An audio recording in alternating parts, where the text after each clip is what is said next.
Bonjour, nous sommes le 23 janvier. Une question qui se pose par rapport à la grève des retraites. Enfin, la grève des retraites, la réforme des retraites est en marche.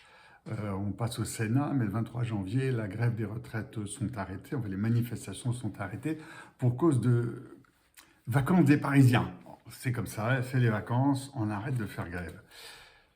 Là-dessus, il y a plusieurs chiffres que j'ai soulevés et qui me posent la question, mais que faut-il penser des chiffres? Est-ce que les chiffres sont faux ou est-ce que les chiffres sont manipulés?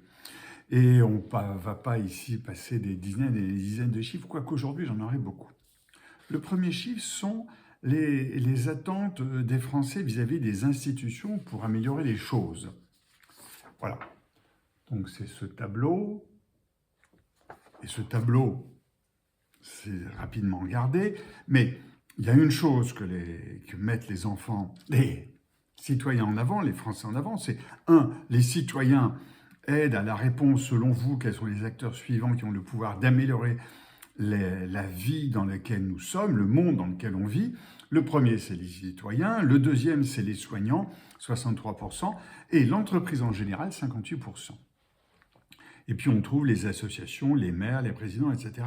Et tout au fond, il y a les syndicats à 39%, les partis politiques à 33%, les représentants des communautés religieuses à 21%. Donc on a confiance dans l'entreprise, c'est le troisième acteur sur cette liste que je vous représente, si vous avez pu faire une capture d'écran. Donc, les Français ont confiance dans les entreprises pour résoudre leurs problèmes. Alors la grève des retraites, les retraites, c'est vrai que personnellement, je considère que si on propose aux gens de travailler moins, ça plaît toujours. Je veux dire que si on propose aux gens d'être un peu plus en vacances, ça plaît toujours. Le deuxième point que je voulais vous montrer, c'est un tableau sur l'activité de l'entreprise en France.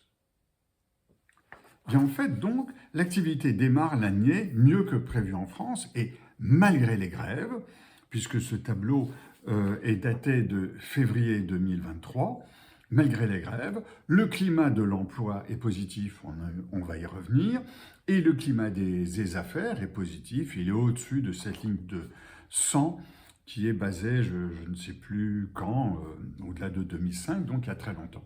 Donc on est sur un climat positif, d'une part, des salariés, de l'ensemble des Français vis-à-vis de l'entreprise et des gens de l'entreprise elle-même. Ça va bien, on bosse, il y a de l'emploi, il y a un climat des affaires. Si ça va bien, c'est le moment de modifier les choses si on pense que c'est nécessaire. Et puis, troisième point, là aussi c'est intéressant au niveau des chiffres, c'est l'évolution du chômage. Vous avez déjà vu ce tableau. Le chômage n'a jamais été aussi bas en France, quasiment depuis 2008. Ça fait 15 ans qu'il n'a pas été aussi bas. Alors, s'il n'a pas été aussi bas, et si en plus il y a des offres d'emploi multiples, pourquoi ne pas continuer à faire avancer la société? Car on a vu que ça permet de faire rentrer de l'argent dans les caisses pour asseoir un certain confort de vie dans la prospective des choses qui nous attendent, plutôt que d'aller vers des restrictions qui peuvent être dangereuses. Et puis, dernier point là-dessus, sur ces chiffres, c'est les chiffres de l'obésité. Qu'est-ce que viennent faire les chiffres de l'obésité là-dedans? Le chiffre le plus bas, ici, cette ligne la plus basse, c'est la ligne représentant sur l'évolution de l'obésité chez les jeunes. Ça augmente très vite. Cette analyse date de 2020. Eh bien, jusqu'à cette époque-là, le chômage des jeunes était très élevé. Là, on est sur les 18-24 ans. Sur les 18-24 ans, le chômage était très élevé, d'ailleurs comme chez les seniors. Et si on dit aux jeunes, qu'est-ce qu'a dit Sandrine Rousseau? Vive la paresse! Soyez au chômage et vive la paresse. Je pense que là, il y a un contresens profond là-dedans. Le travail permet de bouger et d'avoir une activité physique. Donc on voit que tous les chiffres que l'on rencontre, et on pourrait en rencontrer d'autres, autour de la santé, de l'entreprise, du travail, etc., sont des chiffres plus positifs. Et il y a un élément qu'on a vu, je crois, hier ou avant-hier, comme quoi les Français partent à 63,1 ans en moyenne à la retraite lorsqu'ils ont été actifs. Donc on n'est même plus à 62, on est à 63,1. Et un chiffre qui était sorti aujourd'hui, jeudi 23 mars, le vivre en bonne santé a augmenté en France depuis un certain nombre d'années. Et nos voisins partent à la retraite plutôt vers 67 ans.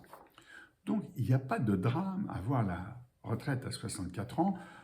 C'est rare que j'essaie d'avoir des prises de position un peu là-dedans. Mais voilà, je voulais vous dire, tous ces chiffres-là sont quand même intéressants. On peut les prendre dans tous les sens.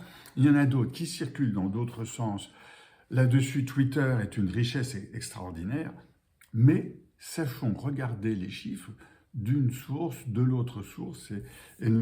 D'ailleurs, ne nous arrêtons pas sur un seul tableau. D'ailleurs, voilà un article là de Jean-Marc Vittori. Voilà. Cet article dit « Est-ce que les Français sont en train de s'affamer ?» C'est-à-dire que l'INSEE sort une étude comme quoi les Français ont réduit leurs achats alimentaires de 9% en un an. Ils mangent 9% de moins. C'est faux.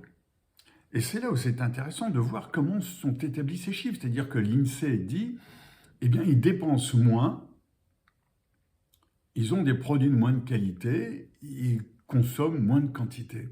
C'est faux.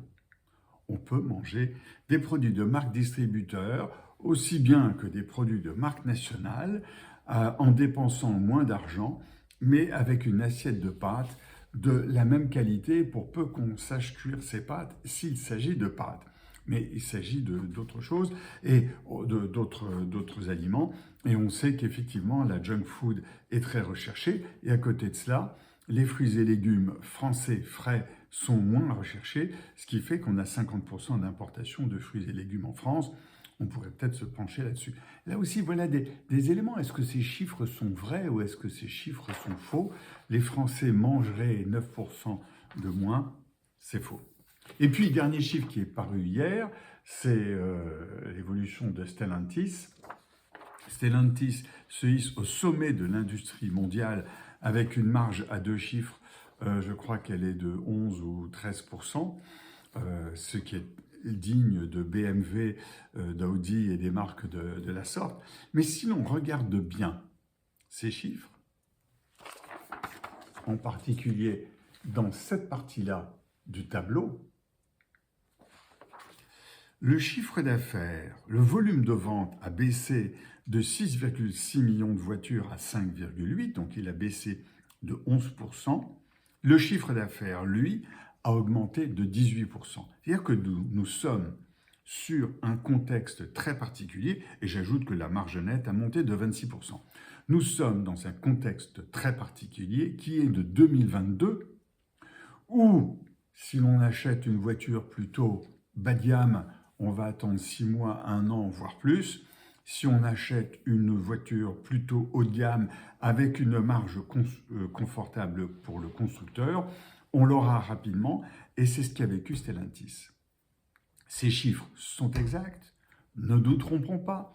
Ils ne sont peut-être pas reproduisibles en 2023 et on a une année exceptionnelle qui a là sur 2022. De même, dans l'aérien, les prix des billets, vous l'avez lu partout, les prix des billets d'avion ont augmenté en moyenne de 30-35% durant l'année 2022. On estime même parfois que ça va jusqu'à 50% pour un trafic moindre. C'est-à-dire que le prix des places a grosso modo augmenté chez Air France de 50%. On n'a pas vu de manifestation contre la hausse des prix des billets d'avion. On part toujours en vacances. Vous voyez comme ces chiffres sont intéressants à regarder.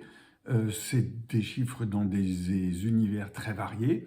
Il faut savoir les lire, prendre le temps de regarder, prendre le temps de comprendre comment ils ont été évalués, comment ils ont été communiqués, comment ils sont communiqués parce que chaque média, quel qu'il soit, que ce soit d'ailleurs Twitter ou des chaînes de télévision ou autres, ont intérêt à mettre des chiffres plus ou moins en avant. Auchan qui distribue pour 25 000 € de nourriture Auchan Russie pour 25 000 € de nourriture à l'armée russe. Je crois que le chiffre d'affaires de Auchan en Russie est de 1 ou 2 milliards d'euros. 25 000 €, qu'est-ce que ça représente? Peut-être le directeur de l'hypermarché avait un pistolet sur la tempe. On lui a dit « fais une récolte d'argent, sinon la balle va sortir un petit peu rapidement du canon de l'arme ». Remettons les choses en perspective. On peut le faire sur énormément de points et on arrive à relativiser ou à s'interroger, comme je le fais, sur des choses qui sont des signaux faibles. Voilà, je repars en plongée. Je vous rappelle que c'est le 20e anniversaire de la lettre des signaux faibles. À bientôt.